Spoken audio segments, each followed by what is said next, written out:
જમીનો ના વેચાય. વિનંતી કરું છું અહીંયા બેઠેલા તમામને, જેની જોડે જે જમીનો બચી છે સાચવી રાખજો.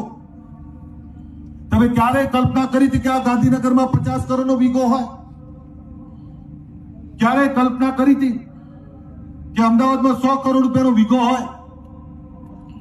આ જમીનો સાચવી રાખો.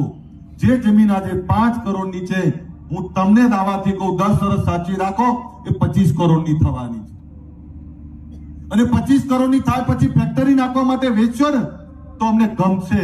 કારણ કે જમીન 1 વીઘો વેચ્યા પછી જે ફેક્ટરી નાખશો અને ફેક્ટરી નાખ્યા પછી બીજી 5 વીઘા લઈ શકશો, એનું ગમશે અમને.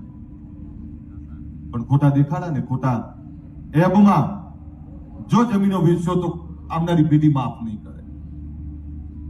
હું નસીબદાર છું. તમને આ સમાજમાં જમ્યો, ના સમાજે